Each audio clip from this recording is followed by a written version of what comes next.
A ver, hay gente que intenta entender un país y luego hay gente que intente construirlo.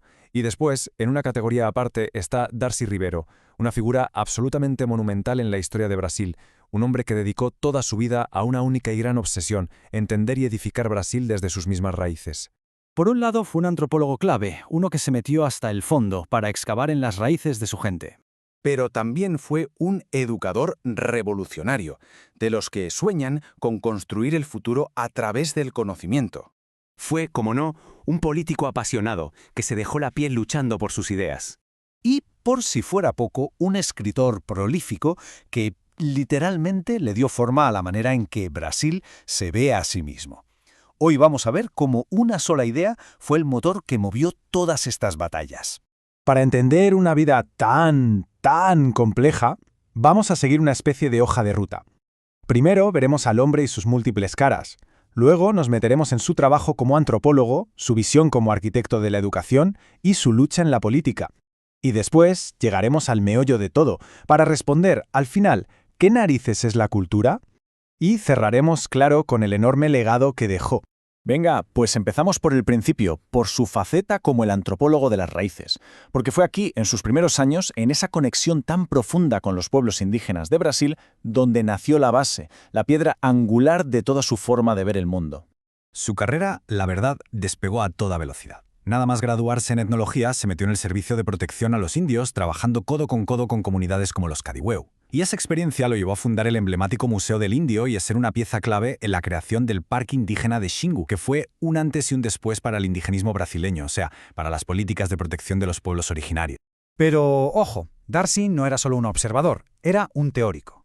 Muy influenciado por los neoevolucionistas, llegó a una idea que es central en todo su pensamiento, que la evolución de las sociedades es, en el fondo, una historia de avances tecnológicos.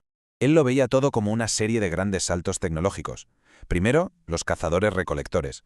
Luego, ¡boom!, la revolución agrícola. Después, la industrial.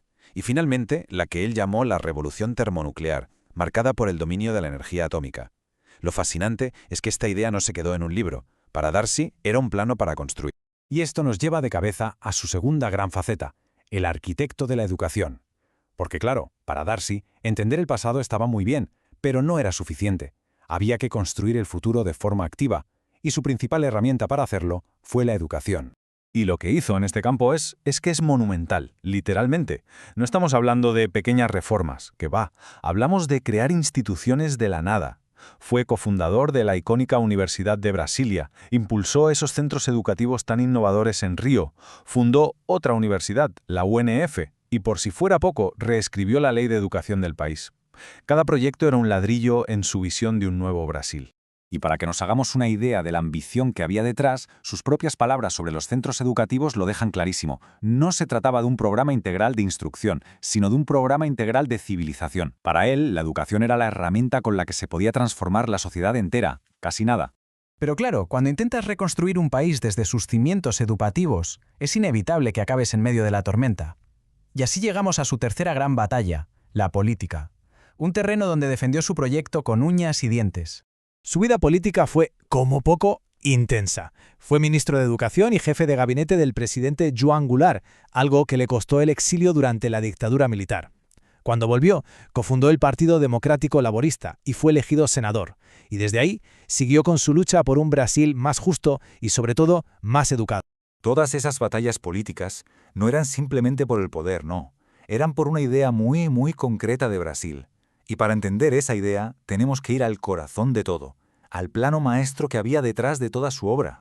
Tenemos al antropólogo, al educador, al político. Parecen piezas de puzzles distintos, ¿verdad? Pues no, hay una clave que lo une todo, y esa clave está en cómo él definía una sola palabra.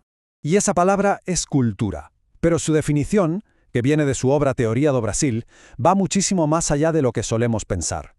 Para él, la cultura es la herencia social de una comunidad. Vale, ¿y qué hay en esa herencia? Pues tres cosas. Primero, cómo nos adaptamos a la naturaleza para sobrevivir. Segundo, las normas e instituciones que regulan cómo nos relacionamos.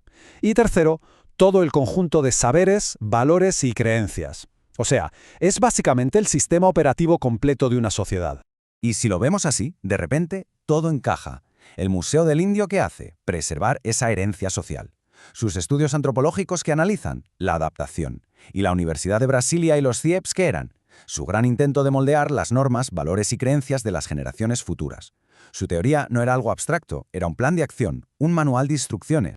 Y con esto llegamos al final, a su legado. Y como dice el subtítulo, es un poco como un gran edificio inacabado. Un proyecto absolutamente monumental cuyo impacto todavía se siente, y mucho, a día de hoy.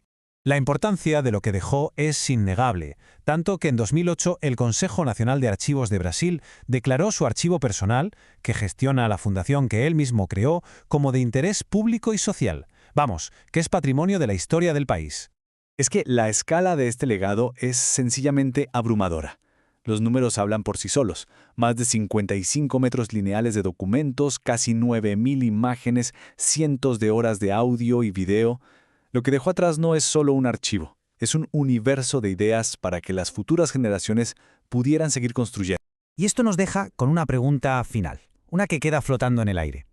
Si miramos al Brasil de hoy, con todos sus desafíos, pero también con sus logros, cabe preguntarse, ¿se llegó a completar alguna vez el proyecto de Darcy Ribeiro? ¿O esa visión de un país construido sobre la cultura y la educación sigue siendo una tarea pendiente?